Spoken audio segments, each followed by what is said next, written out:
Hello, everyone. Welcome and thank you for joining. My name is Melanie Corsi, and I'm the host for the webinar today. I will be providing technical support along with my colleagues. Welcome to the National Cancer Institute TUS-CPS Data User Webinar. Today's topic is going to be analyses using the TUS-CPS 1992 to 2019 harmonized data set. Just a couple of housekeeping items for our webinar today. So firstly, all participants are on mute. Please, at any time during the webinar, feel free to use the chat box, which should be on the right-hand side of your WebEx screen. You can enter questions for the speakers in the chat box and also requests for technical support. For any technical support requests, we will try to respond to you as soon as possible. Questions for the speakers, we will be saving them and addressing them during designated Q&A periods throughout the webinar. We have a closed captioning service available today. I will be dropping a link to that in the chat box shortly, so please look out for that. We're also recording the webinar today, and the recording, as well as all slides and materials, will be posted online in approximately 3 weeks' time. An email will be sent out to all participants. So I wanted to briefly introduce our speakers for today. So first we have Dr. Carolyn Reyes-Guzman. She is a program director with the National Cancer Institute Behavioral Research Program Tobacco Control Research Branch. Our next speaker for today will be Dr. Elizabeth Seaman. She is a project manager with the CDC Foundation. And finally, we will be hearing from Dr. Kelvin Choi, who is a senior investigator with the National Institute on Minority Health and Health Disparities in the Division of Intramural Research. So with that, I'd like to once again thank everyone, remind everyone to please enter any questions or requests for technical support using the chat box. I will be putting in a link for the closed captioning service. You are welcome to use that if you need. And I think we are ready to have our first speaker. So Carolyn, if you want to take it away. Great, thank you. I just need to obtain the share content permission. There we go. Perfect.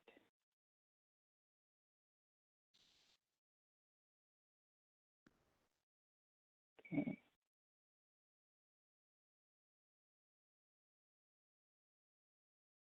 Okay. Can you all see my screen?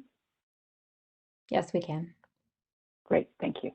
All right, good afternoon, everyone, and welcome to our first webinar of this series for the 2021 TUS-CPS Data User Webinar series that will be happening from now until November.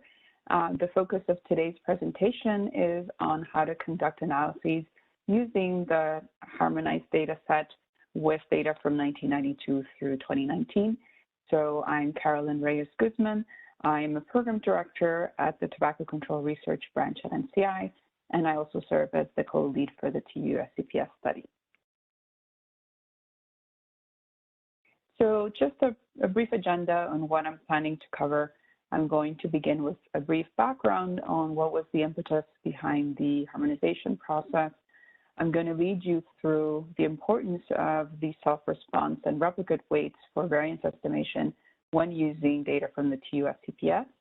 And I'm going to walk you through 3 simple examples on different scenarios of using the harmonized data. And then the second and third presentations will be focusing on the applied examples of using the harmonized data.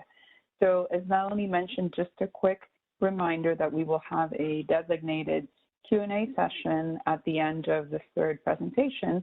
But in the meantime, if you have any questions, you can always type them into the chat box and Melanie will ask them at the end of the presentation if it's an urgent question, or at the end of the third presentation once we go into the Q&A.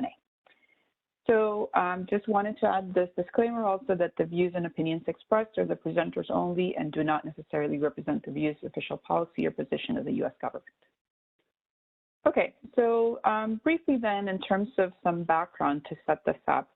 So the TUS-CPS is a study that is co-sponsored by the NCI and FDA as part of the annual U.S. Census Bureau's current population survey. The TUS-CPS has been happening every 3 to 4 years since 1992.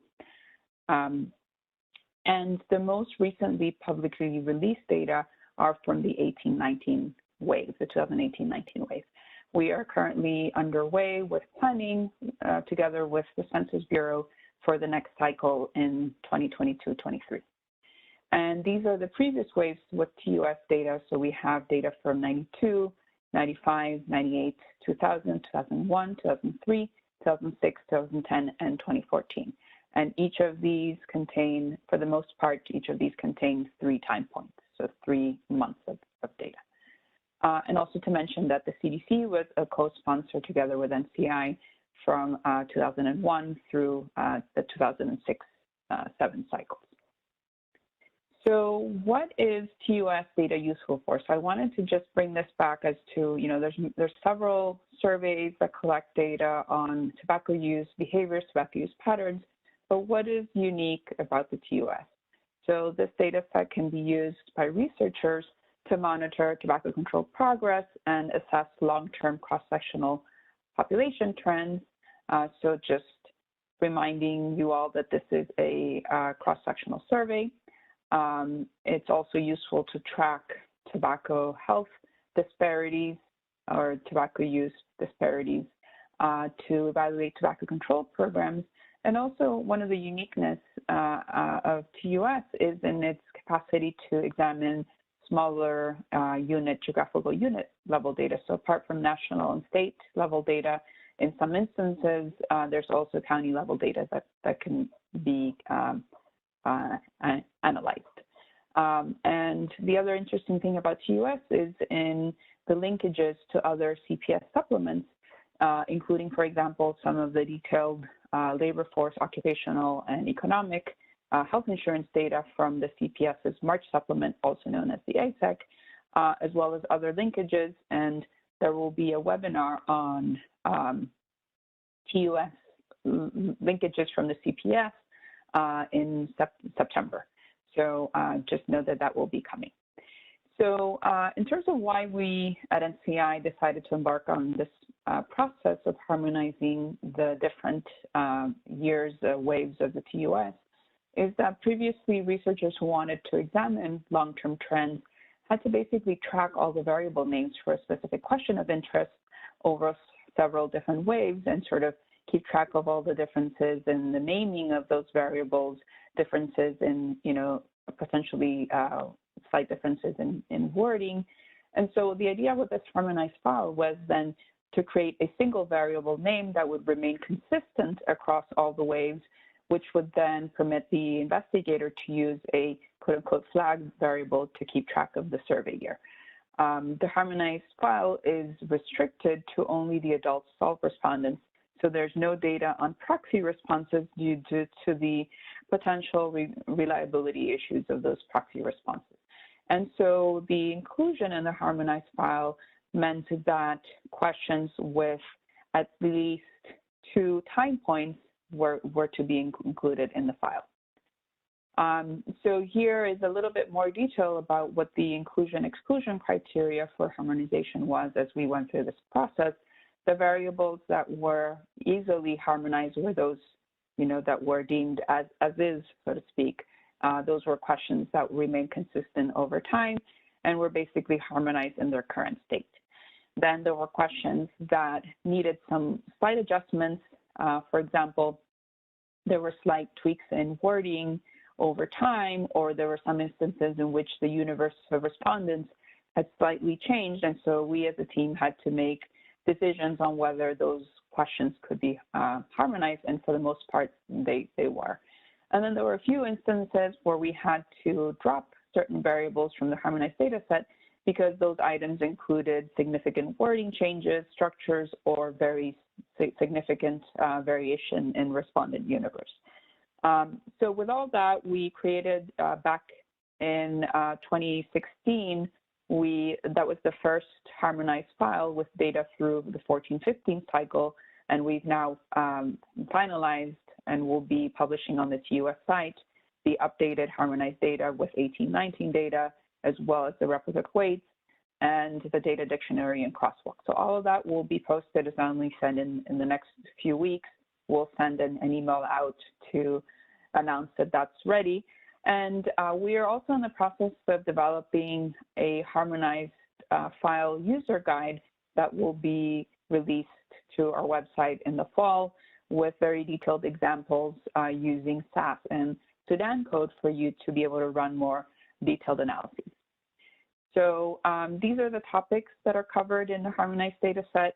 We include the core variables from the current population survey. These are all the sociodemographic, geographic, occupational, and economic variables.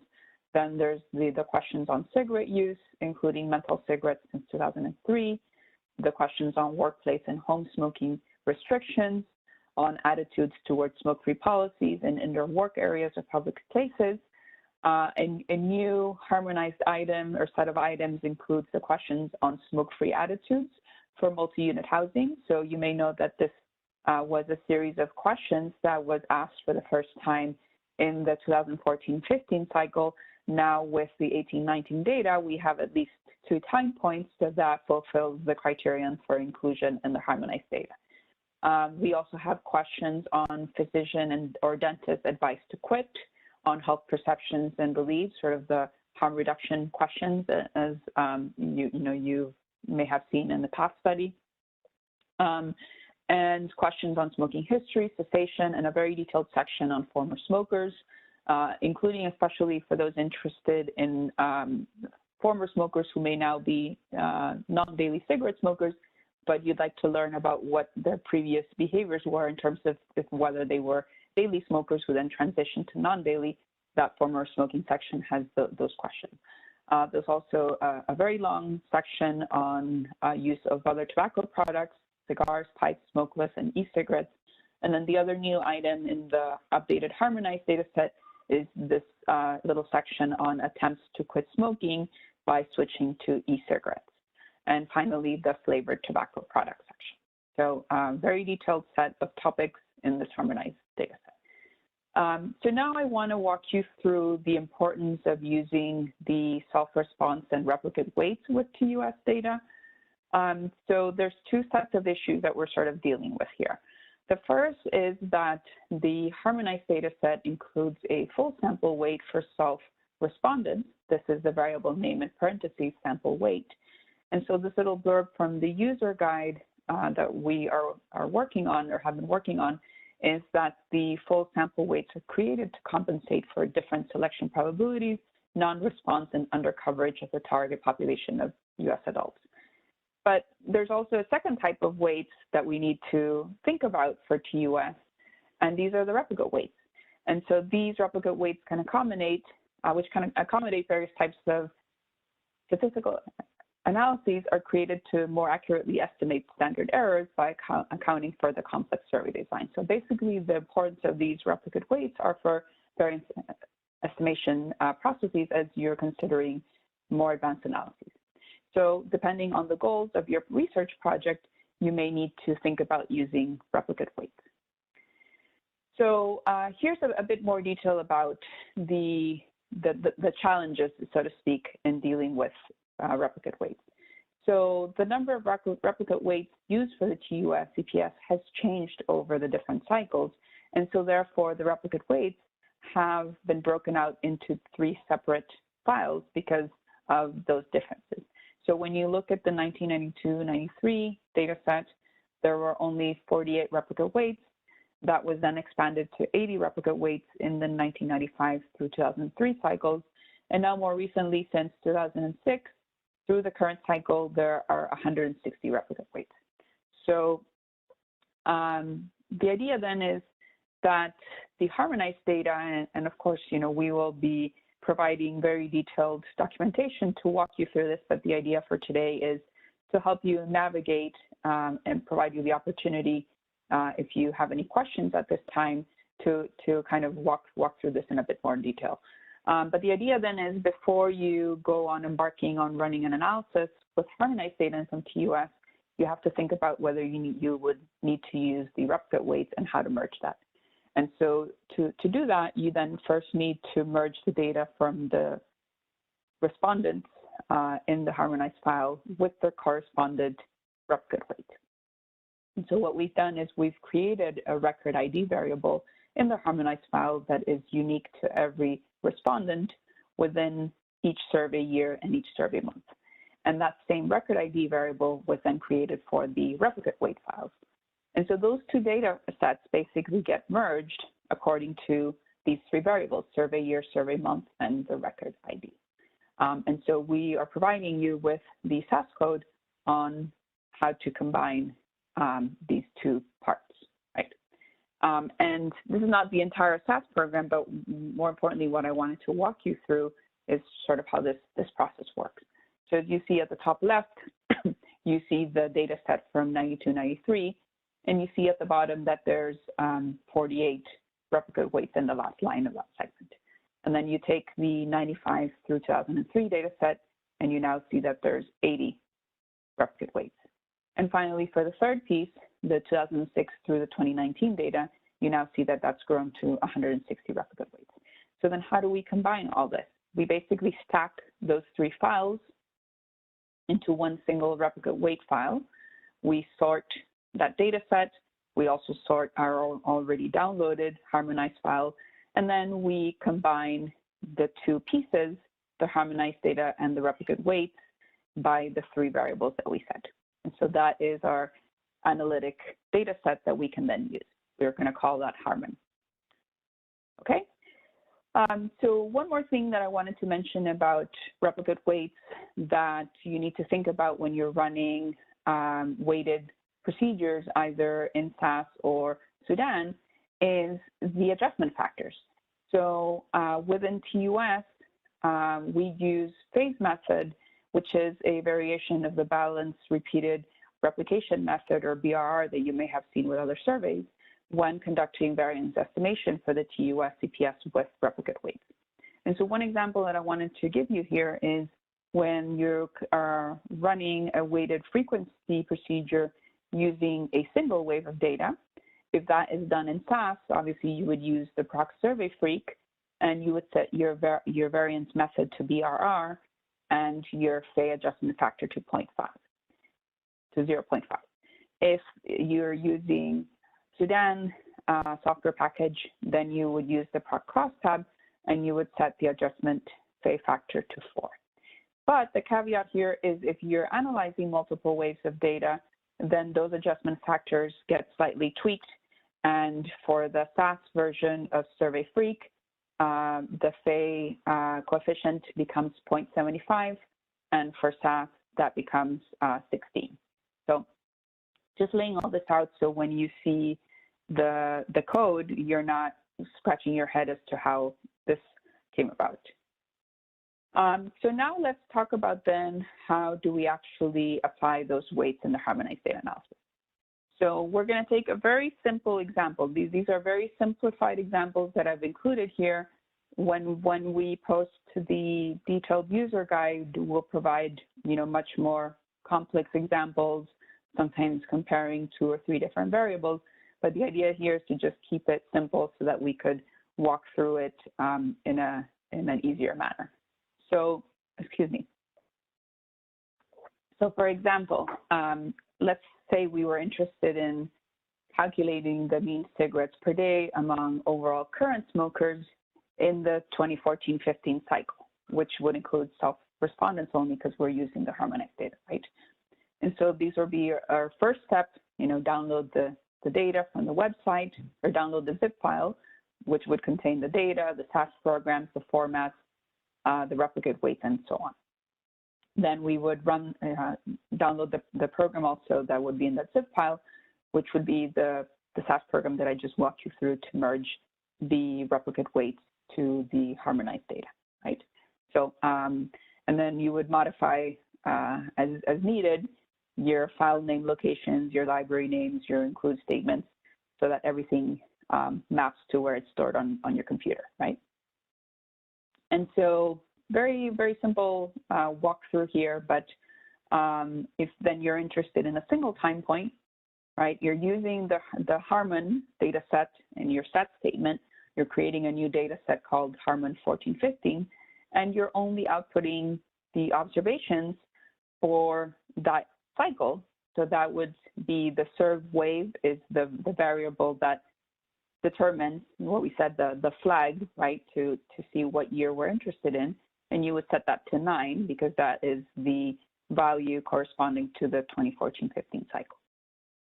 But then we have to go through a process of adjusting for the self-response weights and the replicate weights. And we have to divide those by 3 because remember, each time point contains 3 months of data, right? And so if we don't divide that by 3, we end up with 3 times what the US population would look like. And so obviously that would be a very inflated number. And so the idea here is that we first have to go through an adjustment process of dividing the person weights and the replicate weights by 3. So that's what you see in this little calculation here. And so then we can, once we've done that, our weights are now correct. We can go through the process of creating our constructed variables for cigarette smoking status, cigarette smoked daily, and create our usable data set, which we then can use to output a weighted means with SAS, so the prox survey means, and the appropriate standard errors because we are using the correct number of replicate weights. Okay, so this is the first example of a single time point. I now want to walk you through what happens when you select more than one time point. Say you're now interested in 2 time points, not the entire data set, just 2 time points. And so now we're choosing to calculate the prevalence of overall current smoking during the 2003 and 2006 weights. And so now we are subsetting a different number of respondents from our entire data set, right? And we're saying that TELS has to only output the observations for served wave in 6 and 7. 6 and 7 corresponds to the years 2003 and 2006. Okay, so this is our now analytic data set for 2 time points. And apologies if this is a little bit small, but I wanted to fit it all in one page, so I will walk you through it. So as previously we had divided the factor by 3, we now have to divide it by 6 because we have 2 years of data, and each of those 2 years has 3 months of time points, right? So 3 months from each survey. So again, we have to go through that process of adjusting the weights, both the self-response and the replicate weights, to the average size of the US population for those time periods.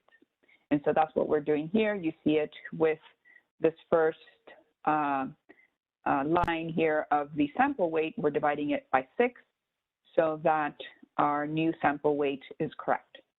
And the comment that I've included for your reference here is that now we're facing a situation where the 2003 data set has 80 replicate weights, but the 2006 through 7 data set has 160 replicate weights. So we have to go through a process of expanding or extending the number of replicate weights to 240 so that all survey months have an equal number of replicate weights. And so that's what we're going to do. These adjustment factors will take care of making sure that everything is equalized over all the time points that we're using.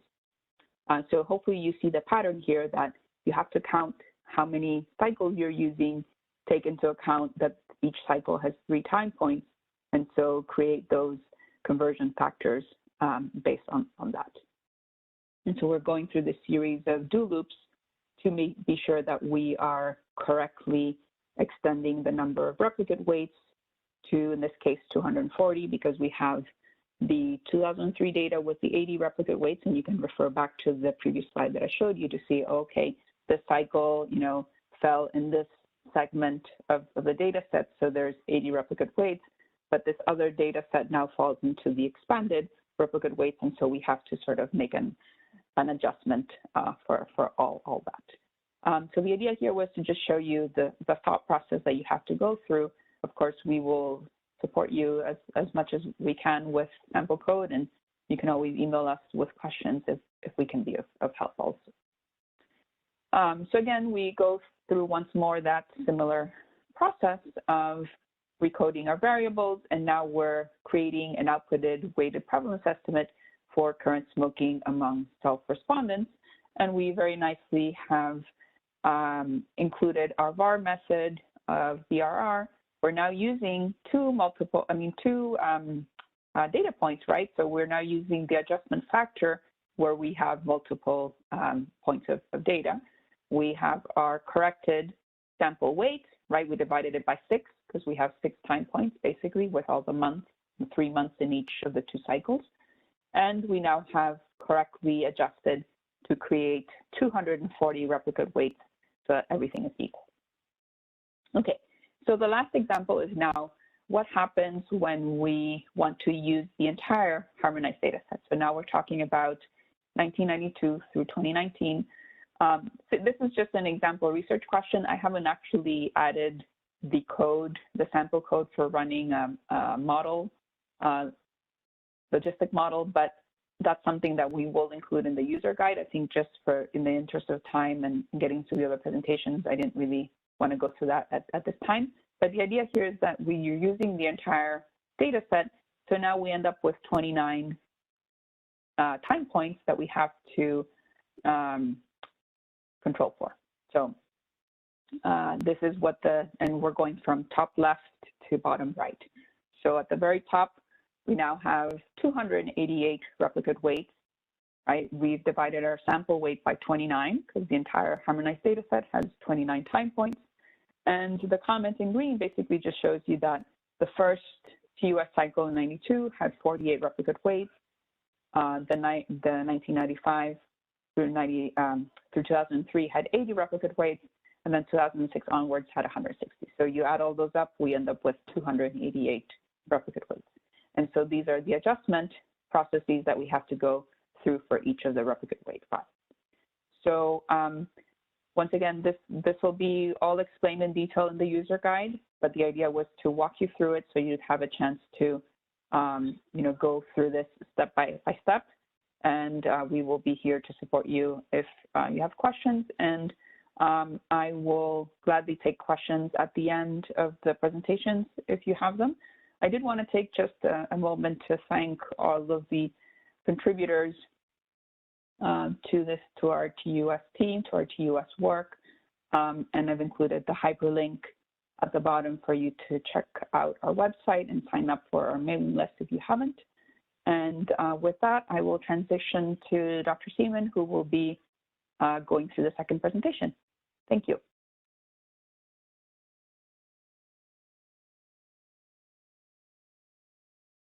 Thank you so much.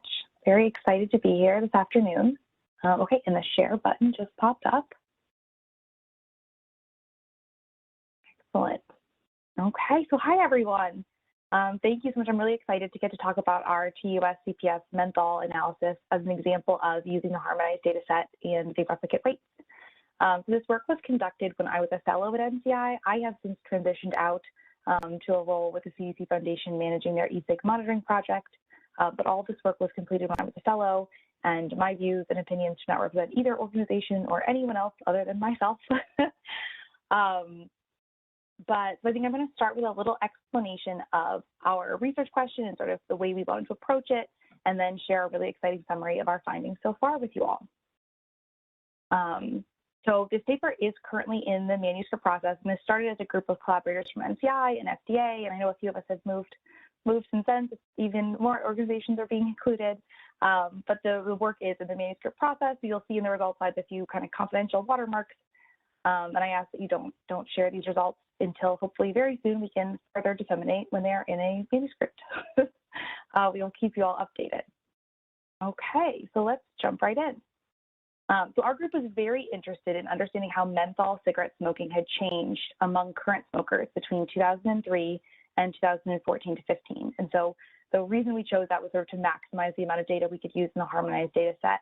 2003 was the first year where the TUS-CPS asked questions about menthol cigarette use. And 14-15 was the most recent when we started this project, which does sort of date me and the analysis a little bit. But so that gave us 4 waves of data. And I think the main thing we were looking at was not only assessing the overall weighted prevalence of menthol cigarette smoking in that time, but also being able to adjust our estimates for demographic factors and sort of the power that could come from comparing the weighted unadjusted and weighted adjusted prevalence estimates. So very excited to talk to this with you. So one of the first things we ran into is that the TUS-CPS changed the item they used to assess menthol use in this time period. So in 2003 and 2006 to 7, the question was, is your usual cigarette brand menthol or non-menthol? And respondents could say menthol, non-menthol, or no usual type.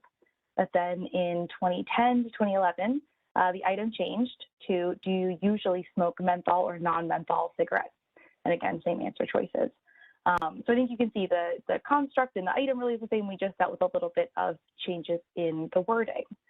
So we had 2 waves in our analysis with the older item and 2 waves with the newer item.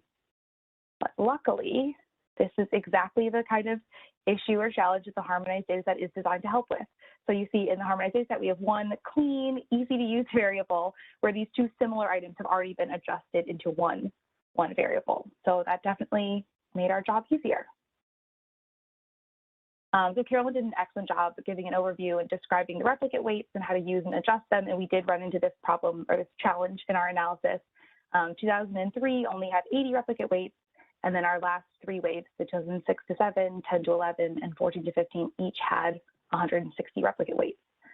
So because we want to conduct analyses across the years, we need to create those 240 adjusted replicate weights that Carolyn showed a great example of in her slides.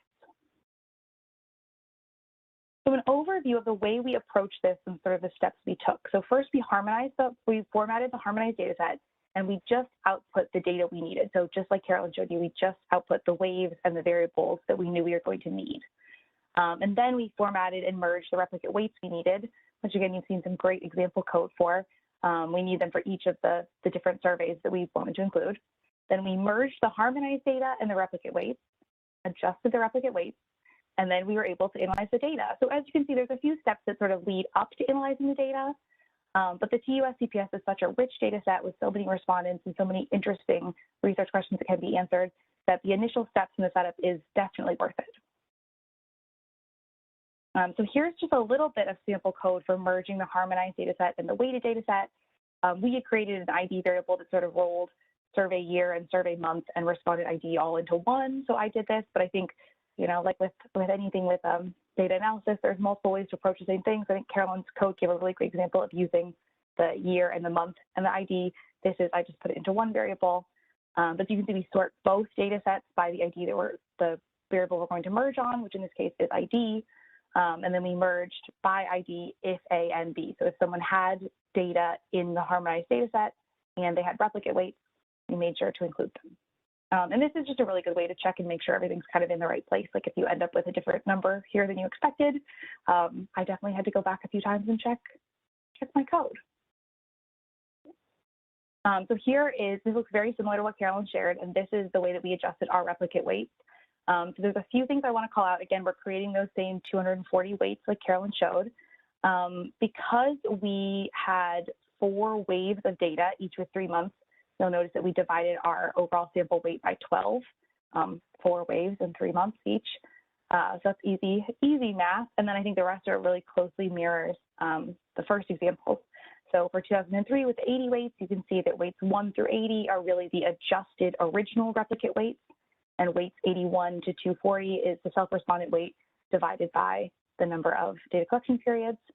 And then for all the subsequent surveys, the first 80 replicate weights are the self-response weight divided by the number of data collection points, and the last 160 are the adjusted original replicate weights. So many thanks to the whole TUS-CPS team for being so helpful in explaining this to me many times. Okay, so here's a little bit of sample code, and we did have to cut it off because it got to be too much, but just sort of for how we organized our variables and how we did a little bit of recoding. So the menthol use question only goes to smokers. So we had to do a little bit of coding where we took the cigarette status of, were they a former or current cigarette smoker, or were they a current smoker, and made that into a kind of indicator variable to see if someone was a current smoker or was not. And then we used both sig type and sig stat to create this sort of 4-level menthol use variable, where we have current smokers whose usual type is menthol, smokers whose current type is not menthol, current smokers with no usual type, and people who are not current smokers, either they're never or they're former. And that was really helpful for when we wanted to look at menthol smoking in the population, in all the respondents. But then we also developed a sort of smaller menthol use among current users with a usual type variable. And this is sort of where most of our analyses focused, that we really were interested in diving into current users who self-identify as those with a usual type, and that type is menthol, and seeing how their behavior had changed in the study period. So we just kind of ended up with a 2-level as well as an option, where we have a current smoker with a usual type that is menthol and a current smoker with a usual type that is not menthol. And then I think the harmonized data set is fantastic because all of these kind of sociodemographic or covariates are included in sort of the most granular form they can be, which is amazing. So you're able to sort of recode them in ways that are helpful to you. So for age, you can see we want to do a 5-level age category. And I think these are pretty standard categories, but just it's nice to be able to take the harmonized data set and sort of roll them up into different categories versus being forced to work with prescribed categories or sort of not having things line up. And so we did a very similar thing with the rest of our covariates. We used race and educational attainment and a few others, but this is just a sample of sort of how we got into that. Okay, and here's kind of the main piece of code we used. So we were able to produce adjusted prevalence estimates by using this PROC-R logist. And you can see that we use the overall self-response weight. I should have changed the lines. They were standardized across the different name here, but it's the same thing. We use our 240 replicate weights. And then, as Carolyn said in her presentation, because we are using harmonized data across multiple waves, we use the Fay adjustment of 16 in Sudan. And then so you can see we used the predicted marginal statement to output the prevalence estimate adjusted for everything else in the model. So sex, age, race, employment status, metropolitan status, region, and educational attainment. So this was our overall menthol cigarette smoking among current smokers, our main findings. And then we used really similar lines of code to do something analogous, to look at adjusted prevalence estimates of menthol cigarette smoking among current smokers with the usual type for each of our demographic groups of interest. So we actually got, adjusted prevalence estimates for women, adjusting for every other demographic variable, versus men, adjusting for every other demographic variable. But this is sort of the heart and soul of the main code we use for our analyses. Okay, so what did we find? Here you can see the weighted prevalence estimate of menthol cigarette use among current users with a regular type, adjusted for sex, age, race, employment status, metropolitan status, region, and educational attainment, was right around 27.9% in 2003. So of current smokers with a usual type, 28% were regular menthol smokers. And we can see that it stayed about the same in 2006 to 7, right at 28%. By 2010 to 2011, it had jumped to 31.1%, and by 2014 to 15, it was up to 33.3%. So while we know that overall cigarette smoking is decreasing in the population, it's really interesting when we look among the sub-users of established current smokers with a usual type, we're actually seeing a slight increase in those who report that they're using menthol use. And I think our group had some really great discussions around, does this reflect, more new smokers are becoming menthol smokers than non-menthol smokers? Does this mean most of the people who are quitting are not menthol smokers? The TUS-CPS is a cross-sectional survey at different points in time. So I think there's a lot more work to be done in this field and kind of explore why we see, amid declining cigarette smoking rates, increasing prevalence of menthol cigarette smoking among current users. And so here is a preview of some of our findings when we looked across demographic groups. So adjusting for all other covariates, you can see that females were more likely to report being a menthol smoker than males. And over time, this difference increases. The the number of females that report being a current menthol smoker is increasing in a much higher way than the males are. And looking across age groups, we see something similar, where I think the most pronounced growth in menthol cigarette use is among the youngest respondents. You can see that for 18 to 24-year-olds, it's pretty dramatic. But even for 25 to 34-year-olds, there's a bit of growth that more and more are reporting that they have a usual type, and that usual type is menthol, which is very interesting. And then looking across race and ethnicity, which I know will probably not be surprising, but we can see that non-Hispanic Black smokers are much more likely to report using being a menthol smoker. And we can see that, right, it's grown over time. So a few quick take-home messages from our work is, in the face of declining cigarette smoking, we see this increase in menthol smoking among current smokers. There were really some very pronounced differences in menthol use among certain demographic subgroups, especially young adults, women, and non-Hispanic Black smokers who have higher prevalence of menthol use compared to their peers. And we can see that non-Hispanic Black smokers have almost double the prevalence of menthol cigarette smoking compared to any other racial or ethnic group. So we know none of these trends occur in a vacuum, and it appears that a lot of the progress in declining cigarette smoking has maybe come from gains in non-menthol cigarette use, which is interesting. So we really hope this study will be making its way to a journal near you very soon, and we hope that future work can help us better understand the best ways to help menthol smokers successfully quit and to reduce menthol smoking initiation. Thank you so much.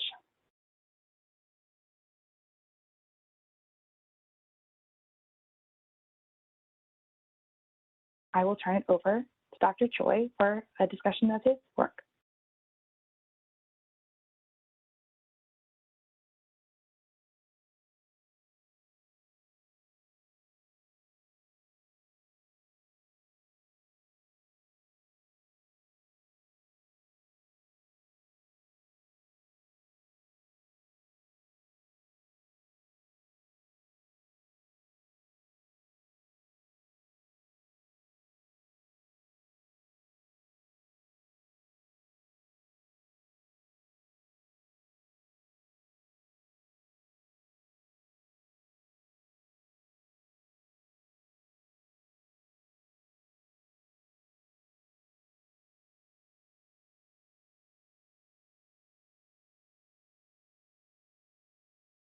Hello. All right, finally I found a mute button.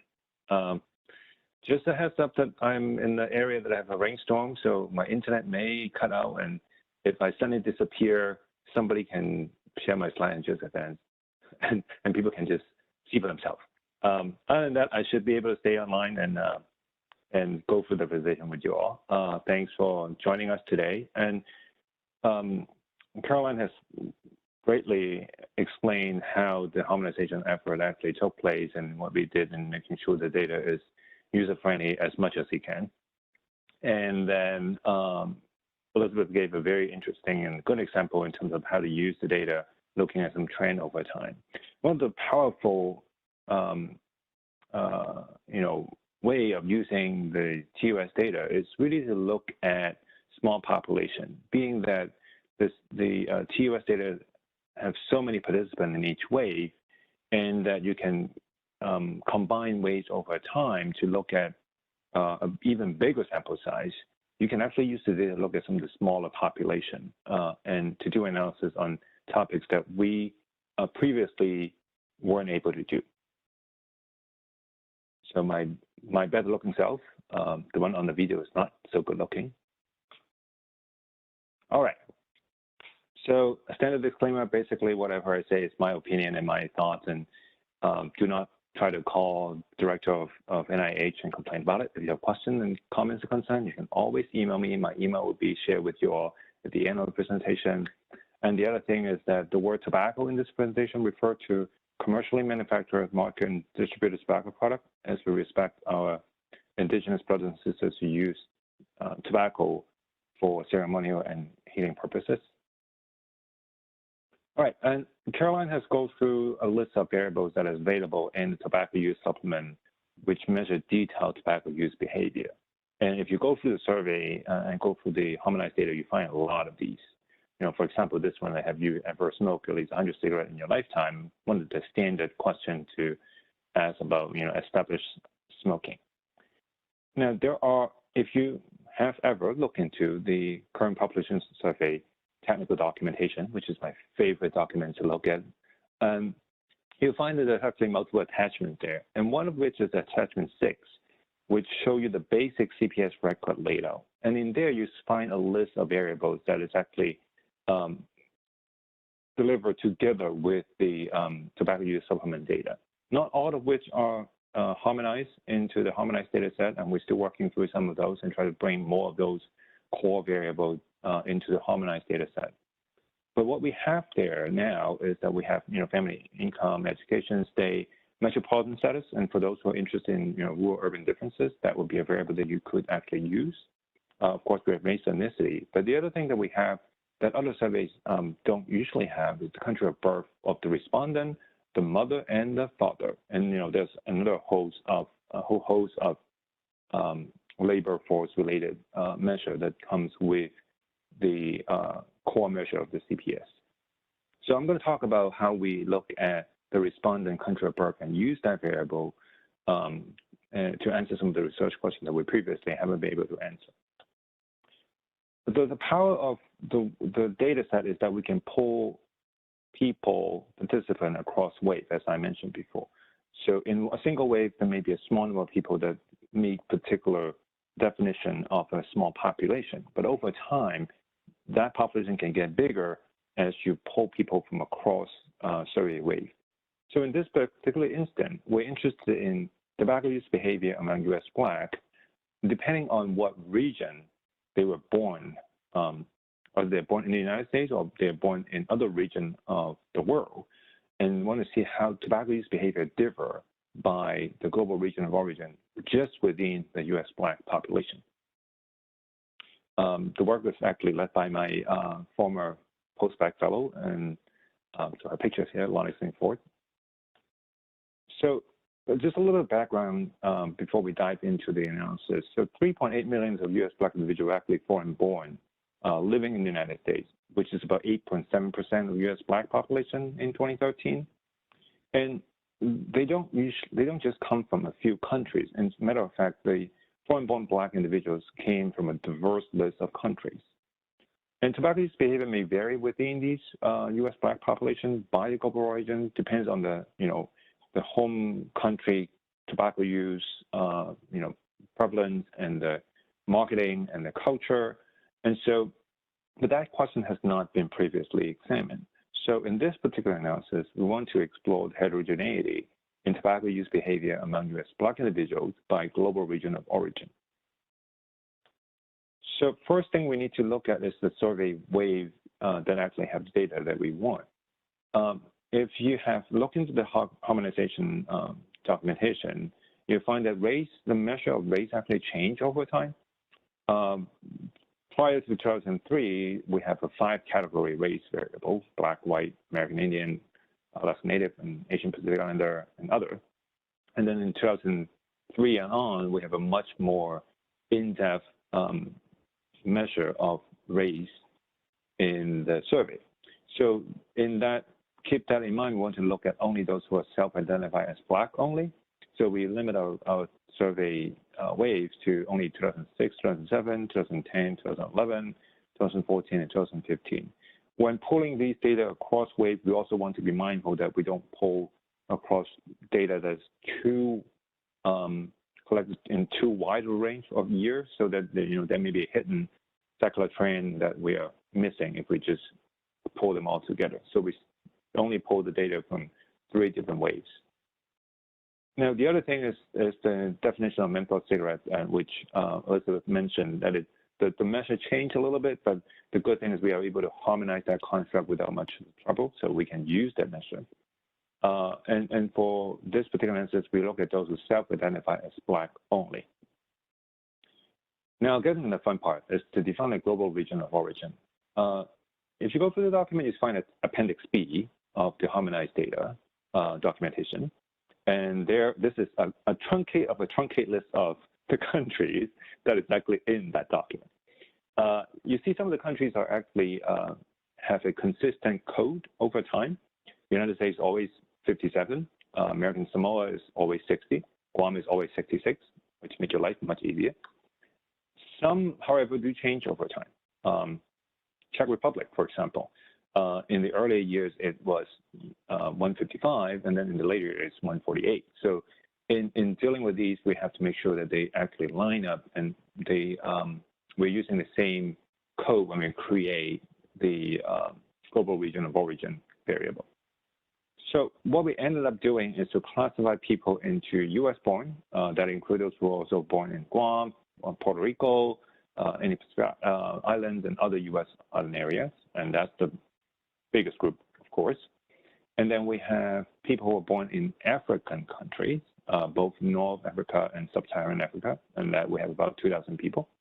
And then we also classified folks who are born in the West Indies, and those is about 2,000 people. And then we have about 200 that were self-reported being born in Europe. And we excluded other regions because even though the total is about 1,000 people, the other regions have a much smaller sample size per region. And given the heterogeneity across those regions, we don't feel like we can just put them all together and call them other. That wouldn't be doing it any justice. So in terms of tobacco use measure, I'm not going to go in depth into it, but we look at current cigarette smoking, current cigar smoking. Among the established smokers who's reported smoke more than 100 cigarettes in a lifetime, we look at whether they became former smokers and also whether they started smoking regularly as minor. And we also look at among the current smokers, time to first cigarette, less than 30 minutes after waking, and also regular use of menthol cigarette. In terms of analysis, Elizabeth and Caroline have greatly cover the weighing process when using multiple wave and all that. So I'm not going to repeat that. If you still have questions, you can email us, or you can just rewind to the previous part of the presentation and get another listen. In terms of the actual analysis that we do, we use a multivariable logistic regression model, look at each of the tobacco use measure as a separate outcome and adjusting for demographics and survey weight. All right, now the fun part. Let's see the results. So this is looking at current tobacco use by global region of origin among just the US Black only individuals. And as you can see here, US born Blacks have the highest rate of current cigarette smoking, 17.4%. Next to it is about the same as Europe born Black, which is 17.7%. When you look at African born and West Indies born, even though they are Black, they have much lower prevalence of smoking, 4.7% and 4.9%. And these two groups have significantly lower prevalence of current smoking when compared to the US born Black individuals.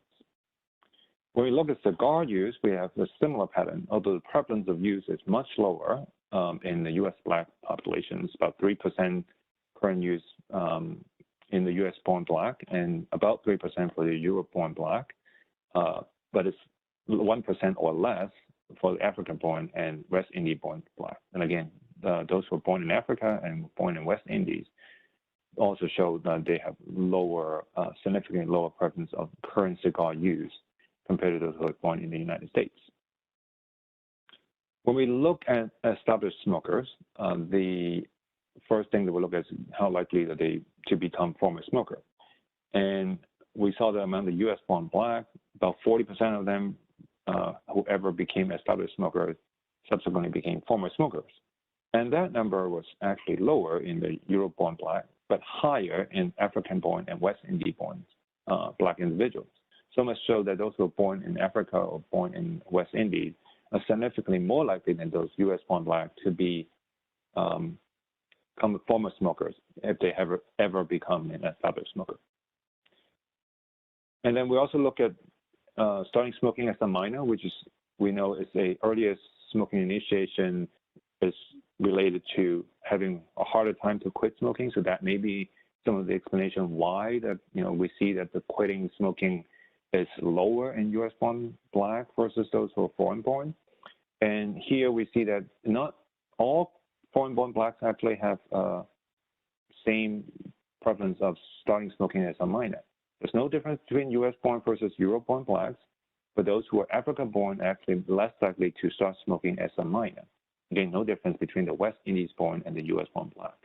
So starting as a minor, less likely to start as a minor, it may be favorable for African born black to become former smoker, but not the other groups.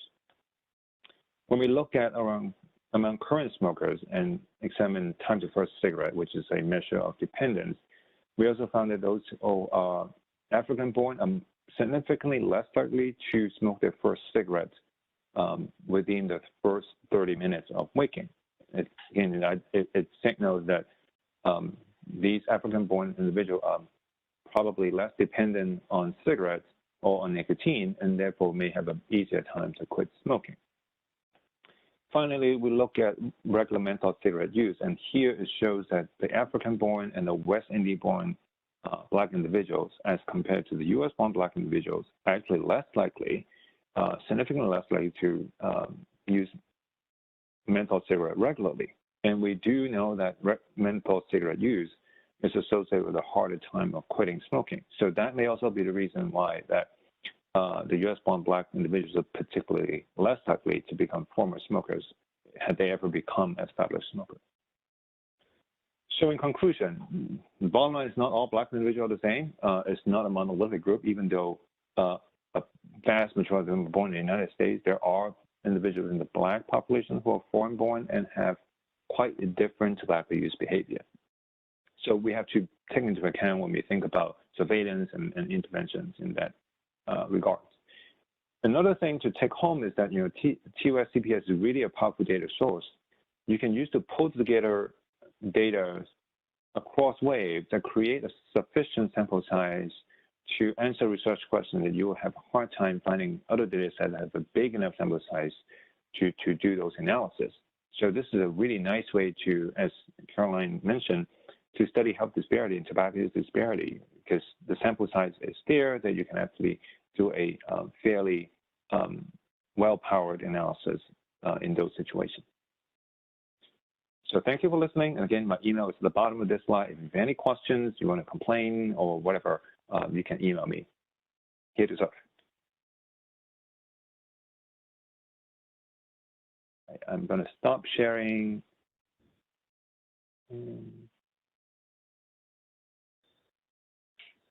Hey, thank you so much to Doctors Carolyn, Elizabeth, and Kelvin for your great presentations. At this time, we wanted to open the floor for our Q&A session. Just before we jump into that, I did want to mention again, for those of you who may have joined a little late, that we are recording this session and we will be posting all the recording and slides online in about 3 weeks. Everyone who registered for the webinar will receive that email notification, and we will also be including links in that email to where the materials are posted online. So at this time, I want to open up the floor for any questions for the researchers. You can feel free to type into the chat box, or you can use the raise the hand feature. So if you take a look at your WebEx, you should see a participants panel. If not, please open it. There's a button on the bottom right to open the participants panel. And at the bottom right of that panel, you'll see a little hand icon. If you click it once, it'll raise your hand, letting me know that you wish to be unmuted so you can ask your question. And if you click it a second time, it will lower your hand. So if anyone has any questions, please let us know. Okay, so I see one question in the chat box that states, very important research. Can you explain methods used in harmonized data set to enable one variable with more levels in latter years as opposed to, or as compared to early years? Yeah, I can take that question. So I think that was actually a great example of the race variable that you saw. And the way we, for the time being, we've gotten around that question is when the categorization changed, that served as our cut point. So from the 1992 through, I believe it was the cycle before 2003, the categorization changed, and so that became sort of one version of the variable. And then after the following time point, then it became sort of a different version of the variable. So I think that's been kind of our workaround for the time being. We are planning on tackling this question further with imputation later this fall, but I think for the time being, this is kind of the best that we could do. Kelvin, I don't know if there's anything else you want to add with respect to that. Yeah, I'll add a little bit. I think the thought behind harmonization is that there are two types of questions that we need to deal with when it comes to harmonization. One is, the questions remain the same, but the options change. And in those situations, we try to retain as much information as possible. And that's why instead of creating one race ethnicity variable with, fewer categories to match it to the pre-2003 question options, we opt to have the two sets available so that people who are interested in actually more fine-grained race ethnicity variables are actually, they can use that more fine-grained measure to look at, for example, multi-race individuals. And so we opt to have to retain as much data as possible. And that's the thought going into this. There are times that we cannot. The questions then may have changed, and then the options may have changed in a way that we'll have to make the harmonized variable usable. Sometimes we'll have to make decision on maybe reduce a few options so that the answer is actually consistent over time. Those are tough questions that we spend weeks and months to mull over, because we do want to provide as many data to the users as possible. Yeah, thank you, Kelvin. And I would say that in those types of scenarios that Kelvin was mentioning, what we ended up doing is we did a very thorough job of documenting our thought process. So if you actually take a look at the crosswalk of our harmonized data set, the notes question contains very detailed explanations of the types of compromises, when those situations came up, the type of compromises that we had to make. So everything is well documented so that there's a lot of transparency in terms of how those decisions were made. Yeah, great question though. So we actually have a follow-up from the person who asked that question, and I don't know if you can answer it now or not, Carolyn and Kelvin. So the question is, does the one with more levels contain missing values for those prior year's observations? That's a good question, and maybe I will ask if Todd Gibson is still on. Can you answer that question, Todd? No? Oh, Kelvin, okay. So if you know the answer to that, please. Yeah, it's not necessarily missing data. So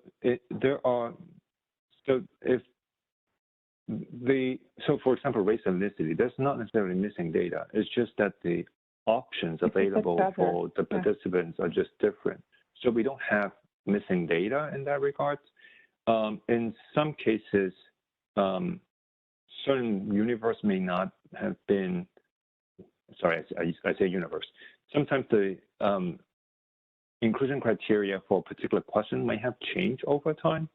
And in those situations that we usually document it, that how has that changed, and we try to maintain the same inclusion and exclusion criteria for those questions. We try to minimize as much missing data as possible. And in the work that we do, and Todd in particular was the one put together the data set, it's clearly documented where the missing data are coming from. Is it because they don't answer the question? Is it because it's not part of the inclusion or exclusion criteria? So a lot of that information will be available in the data documentation. Hi, this is Todd from IMS. If you don't mind, I can chime in a little bit, specifically about the race. I mean, I think Carolyn and Kelvin, you wonderful job talking about this and explaining it. As Kelvin said, it's not really that it's missing. It's just for some survey waves, for example, we'll use race because it's kind of a hot topic. For certain years, there's a specific race variable that goes through the 2002 data that has the 5 categories. And then once we started dealing with, and we deal with this in other projects where people were allowed to report multiple races, we had the CPS itself changed also. So in 2003, when they could report multiple races, we have this separate variable so that we can keep that detail in the later data, even though that we didn't have it in the early survey waves. With the harmonized file, we've gone through this twice, the process twice of adding variables and adding data. One on our to-do list is in the future to, especially for race, is to create an imputed race or a bridged race so that you will have a consistent variable across time. Now, we will keep the original variables, but we'll have this consistent variable that could be used in analysis that bridges those race groups with multiple race into a single race. Thank you, Todd, for chiming in. That's very helpful. And I think in some ways, maybe that's a good segue to the next question that's in the chat. Melanie, I don't mind jumping into that one. So I think the question was with respect to county level estimates. For researchers interested in county level estimates, could the harmonized data improve their research or analysis? So I think, definitely that's one of the strengths of the TUS in terms of being able to drill deeper. The caveat being that county level estimates are not available for all regions of the US. So I think with that caveat in mind, you may not find, even using a harmonized variable, you may not find it for all regions of the US. So keeping that in mind, I think if you have specific sort of larger metropolitan areas in mind as your research question, as part of your research question, then definitely the harmonized data would be helpful. So I don't know if there's anything that anyone wants to add to that response. Caroline, I think are we going to have one of the upcoming workshops that talk about small area estimation?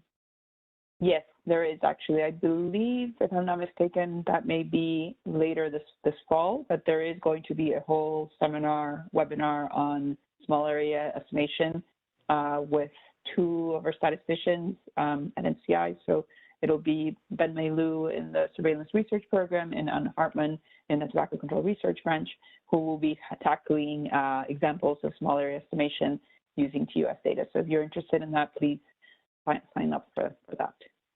That will be the 14th one. Say that one more time, Todd. Sorry, that'll be the webinar on October 14th. On October 14th. Perfect. Thank you. Yes, perfect. Okay. Melanie, I'll pass the microphone back to you. Thank you. So we do have one other question. Do you know if you can import TUS CPS into GIS platforms? I believe the answer to that is yes. It's not something that I'm familiar with, but it's something that I can look into that question with our surveillance research program at NCI. There's a couple of people who are GIS specialists that I could pose that question to, if that's something of interest. And if that's the case, if whoever posed that question, can you please follow up with us by email to any of us at NCI, and we're happy to help you navigate through that. Great. As we do have one more question, any criteria for suppressing estimates? Are there any criteria? Yeah, that's an interesting question. Actually, it's one of the questions that we've been grappling with that we're actually planning to also tackle later this year. I think we are in favor of staying away from suppressing estimates for the reliability issues that raises, and we're actually going to be working on some documentation to put out. So stay tuned. But as of now, we are not making any recommendation on cutoff values.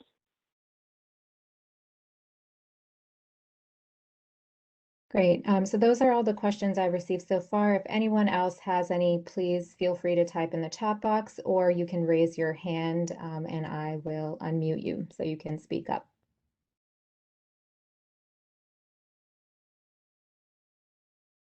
Okay, we have another question. What is the lowest geographic identifier available in the publicly available data? And what are the sample sizes of the annual survey data? Okay, so the smallest geographical identifiable unit is the county level, so I don't think it goes finer than that, because I think we'd be going into violations of identifiable information per the Census Bureau regulations. So I believe that's the smallest unit. And then the second part of the question, sorry, was? Sure. What are the sample sizes of the annual survey data? Oh, the sample sizes, I think an approximate number, I believe is about 170,000. So somewhere, you know, give or take, and I think some years it's been up to 180,000, you know, sort of the lower end, maybe 160,000, but I think about an average would be 170,000.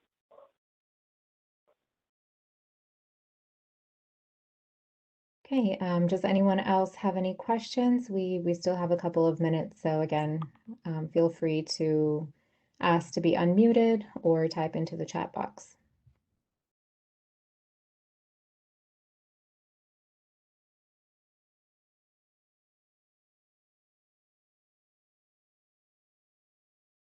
Okay.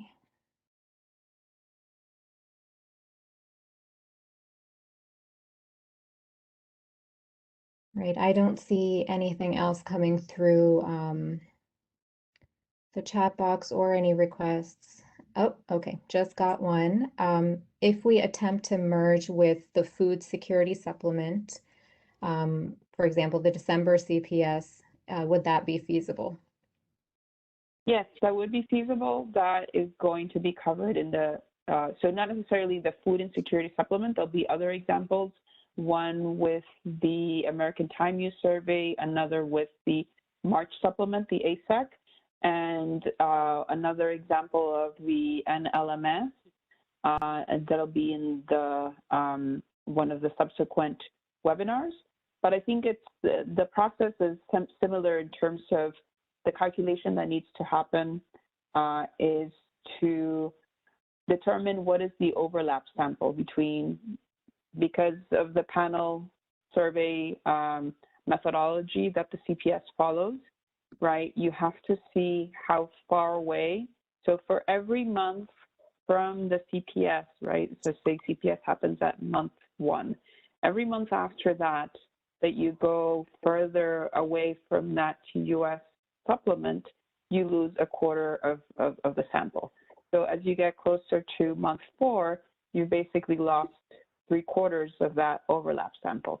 So what you have to figure out is when the supplement that you're interested in happens and how much you end up with overlap with TUS to determine if you have to recalculate your self-respondent weight, because that'll be the issue. If the overlap is, so for example, one question that we've looked at with a project that I'm currently working on with the TUS linked data to the March supplement, the overlap is very high. So it's almost like, I think, close to 90%.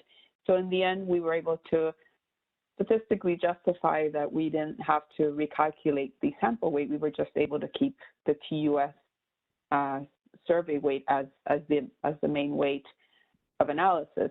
But if you potentially don't have that same overlap with using a different supplement, then you may end up having to do a recalculation, which, you know, it's not overly complex, it's just an additional step. So I think it would, if you want some help and guidance with that, we can definitely work with Census to help us clarify those questions in terms of the overlap. But we'll be glad to help you navigate through that. I just want to add to that. There actually has been a publication came out several years ago at specifically looking at tobacco use and food insecurity using the CPS TUS data. Now that wasn't performed by linking the harmonized data set with the food insecurity supplement. That didn't exist just yet at that time. The harmonized data set didn't exist at that time. But the analysis certainly can be done. Yeah, great. Thank you, Calvin. Okay, last call for any questions for our presenters.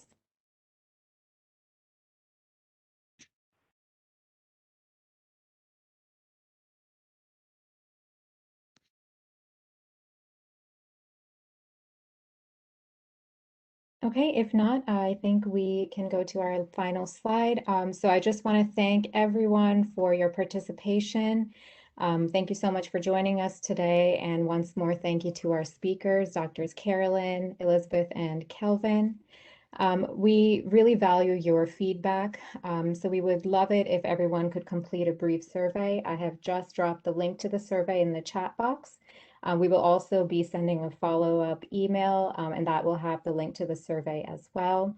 If you are interested in learning more about the TUS CPS, please feel free to visit our website.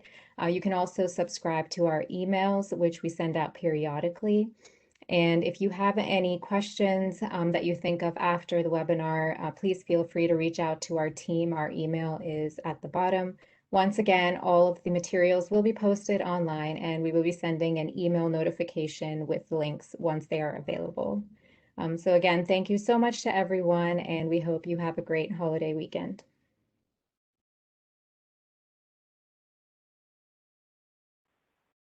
Thank you very much.